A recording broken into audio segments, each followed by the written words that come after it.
Welcome to another episode of CyberBytes, the podcast. I'm your host, Joseph Cooper, and we're kicking off this special RSA 2025 edition with Alan and Evan, the brains behind RunReveal, the security data platform making the SIEM not suck. We'll explore how they're cutting customer costs, why they built RunReveal, and how they're delivering lightning-fast threat detection capabilities without the usual SIEM headaches. You'll hear about their early days at CloudFlare, their approach to building a purpose-built security platform, and how they're already winning over customers like Harvey. Stick around, we're diving into startup lessons, technical breakthroughs, and what the future holds for security teams operating at scale. Right, and we're on. Introducing the boys from RunReveal. Yeah. Alan, Evan, how you doing? Great. Nice to Good. here. Here we go. Stepping on each other already. It's all good. Yeah, I know we bumped into each other at our event on Sunday at the Chieftain, which was fun. How's the conference been so far? I know you've been here since like B-Sides, right? Yeah, fantastic. I hate it. Just being honest. Yeah, it's fun. I love seeing everybody in person, but by like 2 days in, I'm always ready to go home. Yeah, absolutely. How was B-Sides, by the way? It was phenomenal. It's one of my favorite conferences. It's kind of where we got our start, you know. B-Sides 2015 was my first security conference and introduction to the community, so. Yeah, nice. Yeah. Did anyone do the Rubik's Cube challenge? So many. No, you're joking. How many? Probably at least 40. Oh, wow. Yeah. See, what was the giveaway that you did? We had a little 3-button macro pad for agentic AI programming, you know. Yeah, Just sweet. Control-C, Control-V. Yeah, so you've had to do a costly B-Sides by the sounds of it then. Yeah, love it.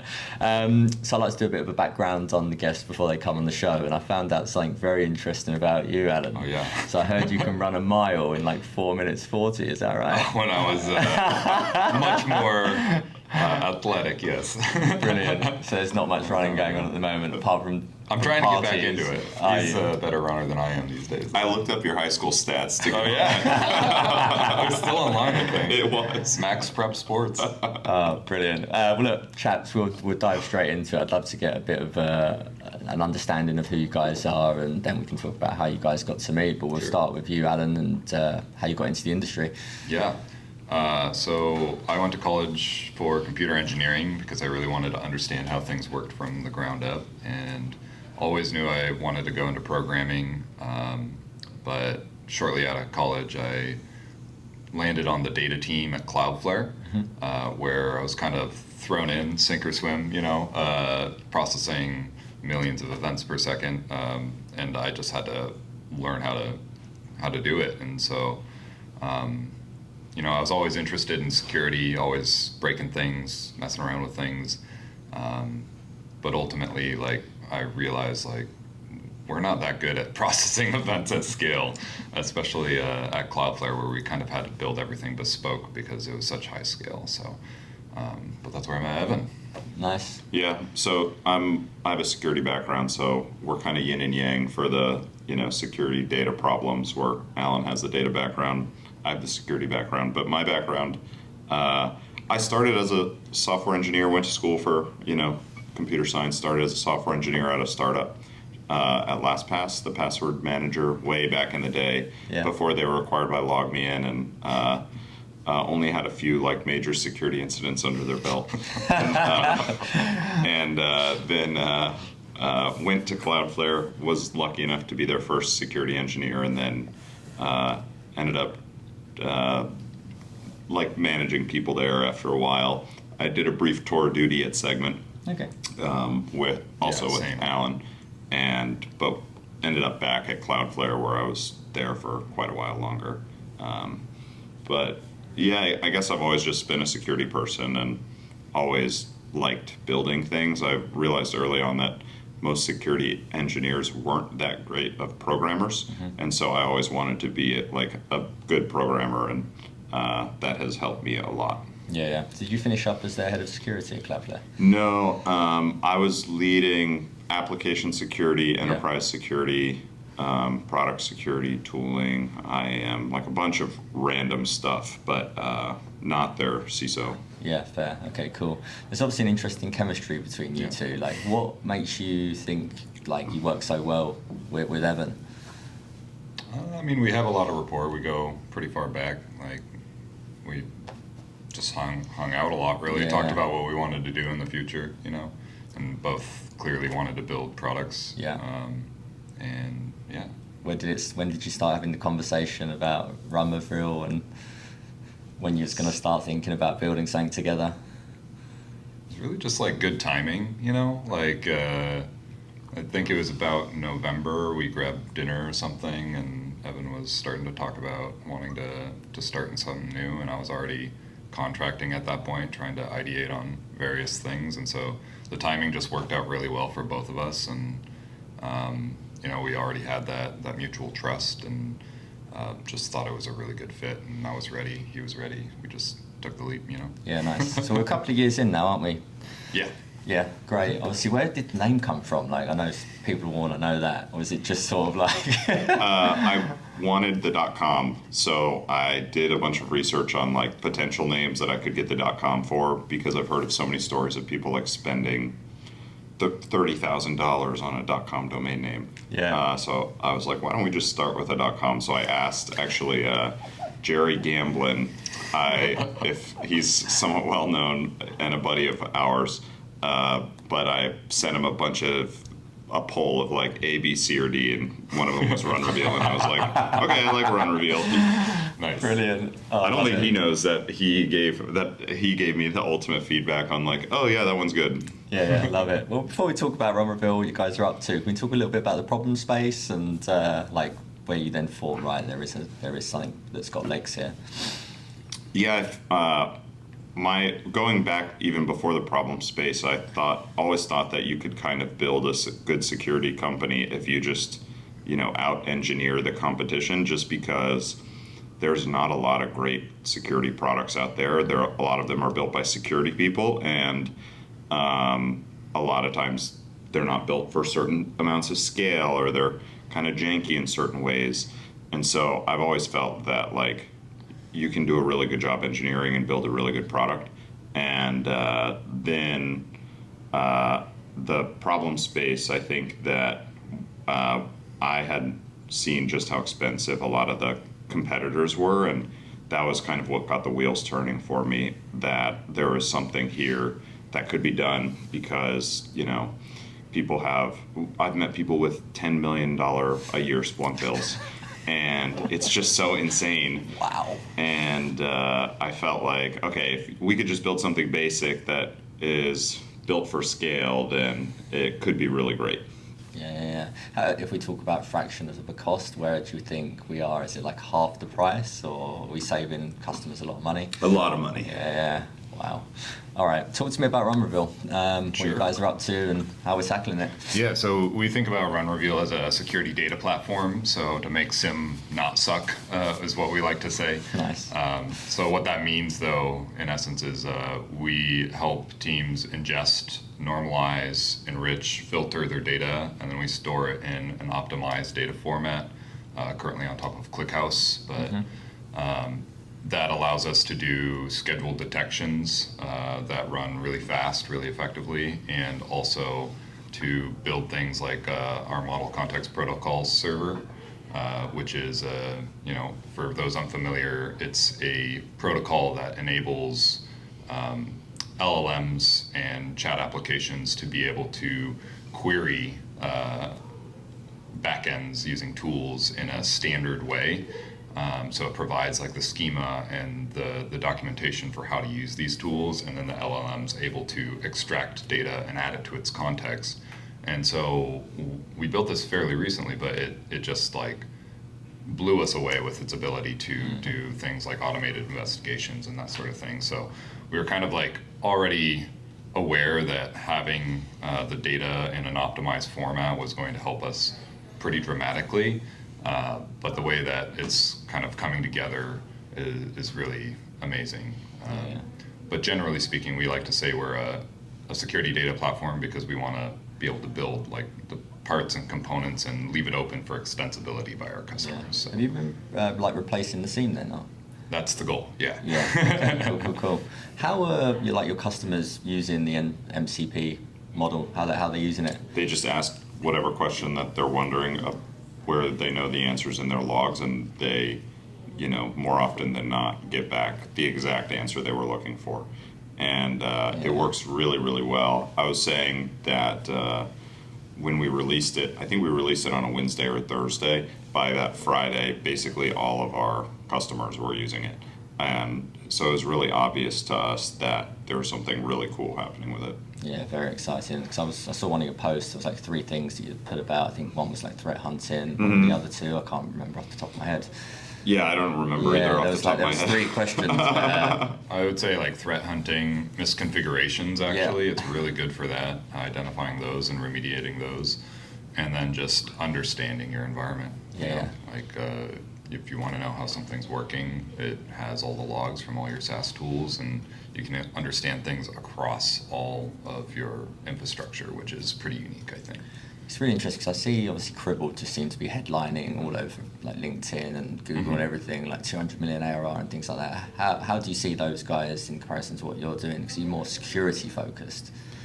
Yeah. I think Cribble's done mostly had success with the data pipeline and ETL stuff, where my understanding is they mostly sell through channel, and they had a CISO who's paying Splunk $10 million a year pays Cribble 1, and they cut their Splunk bill by 5, and so the math just makes sense. And I do know that Cribble is doing a lot of other stuff as well. Like if you look at their website, they talk about search and all of these other data lake-like stuff. Yeah. But productizing that stuff for security users really, really hard. Not as easy as basic addition that makes it obvious that you should buy the thing. So we've mostly seen them on the ETL side of things, and not really having picked up a bunch in search and data lakes and all that stuff. Yeah, cool. So I know you've got some early customers that you're quite open about, like on your website and stuff. One in particular being Harvey. What's your sort of relationship with them, and how did you get to know those guys, and how's it working with them? How did we find Harvey? I think we actually met Toby at his past job, and then we forgot about meeting him. Some time had passed, and he started in a new job, and he was like, let me check those guys out. And it ended up being a good fit, working together, and they're great. We went to dinner with them last night. They're a really fantastic team, doing some amazing network detections, and the stuff that they're doing is really, really cool and pushing the envelope. And But talking to them early on, it was really clear that they were just brilliant and really on the cutting edge of how to think about detection and response at scale. Obviously, they are an AI company, so they have a lot of data that they need to manage, and they have a lot that they need to comb through. So they're really thinking about using RunReveal for the long term in terms of how we can enable them to build their own custom extensions and their own detection and response tools on top of RunReveal that aren't limited by the platform. So yeah, I don't want to put words in their mouth, but I think if you ask them, that would be their response, that they like how they can do custom things with us. They like that they don't have to think about how much data they're sending. They know that we can keep up with it, and all of the kinds of really pushing the envelope types of detections that they're doing, they're able to do pretty easily. Yeah, they're a super smart bunch as well. So, very talented guys. In terms of RunReveal, where are you guys at from a funding perspective right now? We raised the announced round that we have, out on Crunchbase. If you go look us up, we raised pre-seed $2.5 million, and probably there's something else in the cards. We'll see if we announce anything soon. But we're starting to scale and grow, and we've been a small team, and we think that we'll stay a small-ish team, but starting to hire a lot more and start to scale things out. It's an exciting time. Obviously, we're sat in Costa Noa VC's office space right now. So, what made you choose to go with these guys and fundraise with them? Yeah, honestly, when we started raising just over 2 years ago, we were not sure who we were going to end up with, but the thing that really stood out to us about Costa Noa is they introduced us to potential customers and had us go on the call and pitch them our idea, which really impressed us, like just getting that introduction and having them, listen in on the call and getting those people bought into our vision and what we were selling, and having that dynamic really impressed us. And so honestly, like a lot of venture capitalists, their job is kind of their network and to introduce you to people, and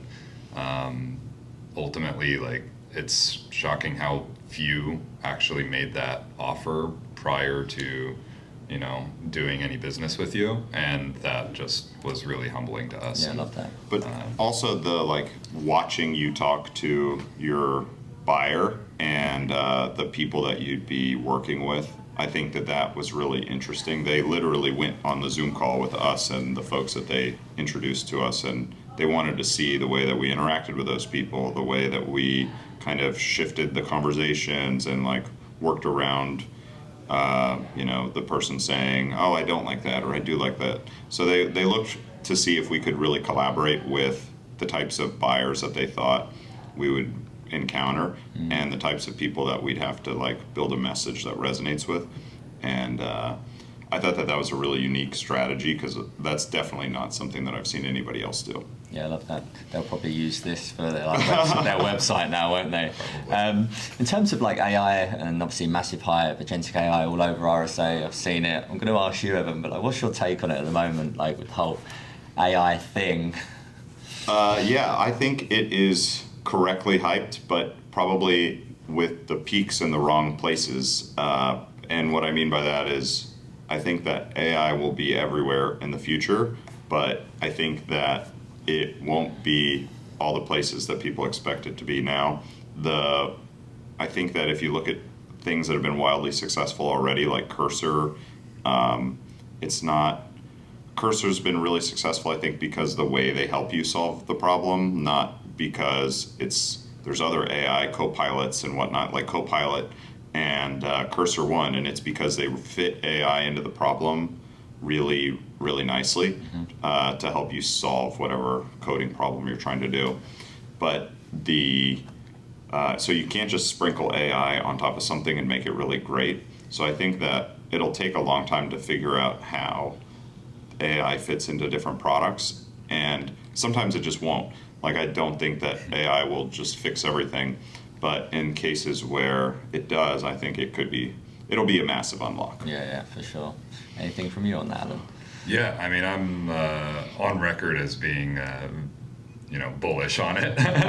I'm really excited about the future because, honestly, we're kind of getting to that point where you see in sci-fi where you can just talk to the computer and have that be your interface. You can do that with Siri. Come on. Oh God, don't get started on Siri. But honestly, the tool calling capabilities of AI has been fairly limited up until now, and now we can really start to unlock a lot of new possibilities, having the standard interface between the AI and the environment around you, which I'm really excited about because I was an early adopter of those voice control tools. Siri excluded. You've got the voice for it though. Thanks. Brilliant. And talking about the future, short-term goals for you guys, I guess just more customer acquisition. Customers, hiring, and more product. Yeah, I shipping. Yeah, great. In terms of your ICP, who is that right now? It's definitely tech-forward companies, people who kind of see the value in what we're doing, people who like to do custom stuff and have a lot of data. That has worked really, really well for us. That'll expand over time and as our product really, really matures. But so if I had to give you numbers and specific ICP, I'd say people with a security team, 500 employees to 2,000 employees, tech companies. That is very much a sweet spot. Yeah. How big's the team at the moment? You mentioned growth. For anyone that is listening in or will be listening in when they're researching you guys and what you're all about, who are you what are the sort of profiles that you want and the sort of candidates you'd be interested in speaking with? Yeah, engineers who like to solve customer problems. So a lot of our engineers are, on the front lines of debugging things, fixing problems, building new features, and iterating really fast on the product. So we're about 10 people right now, and we're going to keep growing. Yeah, it's amazing. Longer term goals for you guys then? Are we going to go for like an IPO, or where are we at? World domination, probably. It's a little bit early to say, but we're just really focused on building the product and making it the best security tool to use of any of them. So, Absolutely. Well, look, chaps, it's a very exciting time, and I wish you all the best of success for the future. Thank you so much. Thank you. Cheers, Alan. Cheers, Evan. Cheers. Appreciate it. Thank you for listening. If you've enjoyed today's show, please like and share with your friends and colleagues, as this is really important for the show's reach. If you'd like to be our next guest or are interested in Aspiron Search's staffing solutions, please get in touch directly with me or reach out to us via our website www.aspironsearch.com.